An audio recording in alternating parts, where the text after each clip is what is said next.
गुरुवर्थे त्यक्तराज्यो व्यचरदनुवनम् पद्मपदभ्यां प्रियाया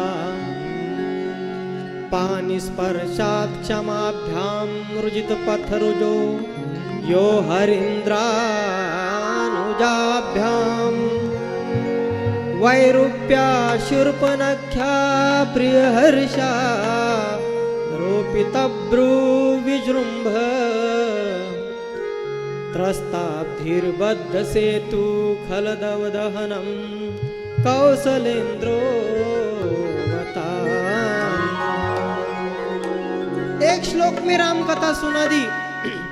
गुरुवर्थे त्यक्त राज्यो, गिरा यानी वाणी, अपने पिताजी के वचन के लिए गुरुवर्थे, पिताजी के वचन के लिए त्यक्त राज्यो, राज्य का त्याग कर दिया। व्यचरद अनुवनम, और राज्य का त्याग करके कहां गए? वन में गए।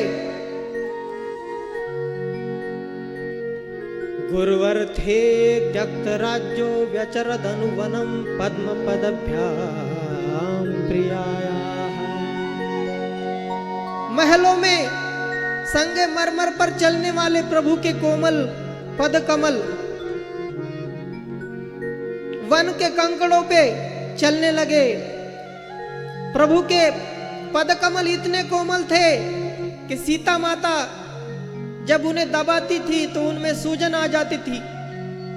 सीता माता के इतने कोमल हाथ, और उन हाथों से जब प्रभु के पैर दबाती थी सीता मैया तो उनमें सूजन आ जाती थी। तो सोचिए कितने कोमल होंगे प्रभु के पद कमल। और उन कोमल पद कमलों को नंगे पैर भरत भैया ने पादुका भी ले ली थी। नंगे पैर वन के कंकड़ों में भटकना पड़ा। राज्य मिलने वाला था। अरे हमारा तो घर पिताजी नाम पर कर दे रहे हैं और कल हमको बोले कि नहीं ये आधा ही मिलेगा तो हम झगड़ा करने खड़े हो जाते हैं। प्रभु को राज्य मिलने वाला था, चक्रवर्ती सम्राट का पद, ना उसका आनंद है और ना वन जाने का दुख है। ये समरसता, इक्वेनेमिटी, ये समरसता जीवन में होनी चाहिए, जिसे हम परिपूर्ण जीवन कहते हैं। भगवान ने जो रूप धरा था वो हमें आचार विचार सिखाने के लिए धरा था। आदर्श जीवन क्या है, आदर्श पुत्र क्या है, आदर्श मित्र क्या है, आदर्श भाई क्या है, सब नाते राम जी में मिलते हैं। तो आदर्श मनुष्य कौन है? जो सुख में और दुख में समरस रहता है। सुख दुख में समरस रहे, जीवन वही महान। राजभवन या वन गमन दोनों एक समान, दोनों एक समान। सुख दुख में समरस रहे, जीवन वही महान। सुख दुख में समरस रहे, जीवन वही महान। राजभवन या वन गमन, राजभवन या वन गमन दोनों एक समान, दोनों एक समान। जीवन कैसा होना चाहिए कि सुख में और दुख में, ना किसी चीज का दुख है, ना किसी घटना का दुख है और ना किसी घटना का सुख है। सिया राम में सब जग जानी, ये स्थिति जब हो जाएंगी तो ना रहेगा सुख और ना रहेगा दुख। पानी स्पर्शात क्षमाभ्याम, सुखदेव जी कहते हैं गुरुवर्थे त्यक्त राज्यो व्यचरद अनुवनम पद्मपदभ्यां प्रियाया पानि स्पर्शात् क्षमाभ्यां रुजित पथरुजो यो हरीन्द्रानुजाभ्याम।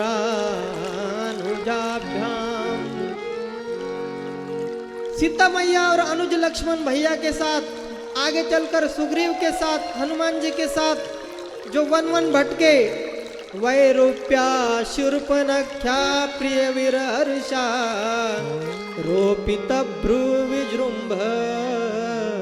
आगे चल के शूर्पणखा मिली जिसको नकटी करके भगा दिया। जो स्त्री विवाहित है और फिर भी पर पुरुष की अभिलाषा रख रही है तो वो पहले से ही नकटी है, उसे और क्या नकटी बनाना है। शूर्पणखा का विवाह हो चुका था फिर भी कह रही है कि मैं शादी करूंगी, तो पहले से ही नकटी है, उसे और नकटी करने की जरूरत नहीं है। ये तो सिर्फ भगवान ने लीला की है। तो शूर्पणखा को विरूप किया प्रभु ने। जब विरूप किया, ताजी घटना है, तो उसका भाई कितना बड़ा राक्षस था, अपार सेना उसके पास है रावण की, रावण का सेनापति,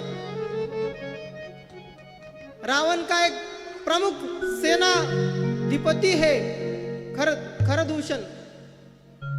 अपनी बहन का बदला लेने के लिए आ गया, लेकिन जब प्रभु का रूप उसने देखा कि इतना सुंदर भी कोई इस धराधाम पर पुरुष युवक हो सकता है, ये उसकी कल्पना ही नहीं की थी। अपनी बहन का पूरा अपमान प्रभु का सौंदर्य देख के भूल गया। कौन मोहित हुआ है? राक्षस। हमारी तुम्हारी बात नहीं है। जिस राक्षस के पास कोई दया नहीं वो भी बोल रहा है कि रुको रुको रुको रुको, सैनिकों से कह रहा है रुको, इसे मत मारो। क्यों भाई, क्या हुआ? घर में तो बड़ा पापड़ पापड़ जैसे छनता है, ऐसे हो रही थी आपकी हालत तेल में, अब क्या हो गया? बोले नहीं नहीं नहीं, इतना सुंदर है, जाने दो, मेरी बहन को इसने विरूप किया, कोई बात नहीं। यद्यपि भगिनी कीन कुरूपा,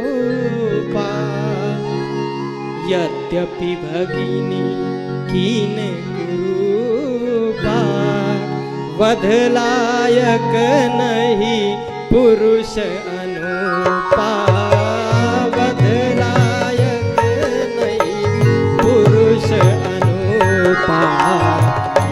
यद्यपि भगिनी कीन कुरूपा, यद्यपि भगिनी कीन कुरूपा,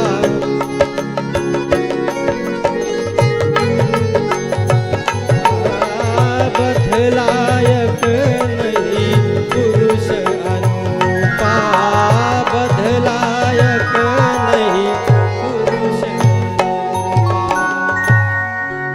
ये हालत हो गई राक्षस की, तो हमारी क्या हालत होगी यदि प्रभु ने हमें दर्शन दे दिया तो? छोटा सा बालक रहता है, उसका सौंदर्य जब हम देखते हैं तो उठा के गोद में ले लेते हैं। तो कल्पना कीजिए प्रभु कितने सुंदर होंगे। और ऐसे सुंदर प्रभु को वन में भटकना पड़ा। त्रस्ताब्धिर्बद्ध सेतु खलदवदहनम कौशलेन्द्रो वता। आगे समुद्र तट पर जाकर प्रभु ने पुल बनाया, लंका में गए और रावण सहित सारी निशाचर सेना का संहार कर दिया। और बाद में अयोध्या आकर प्रभु ने राज्य का भार संभाला।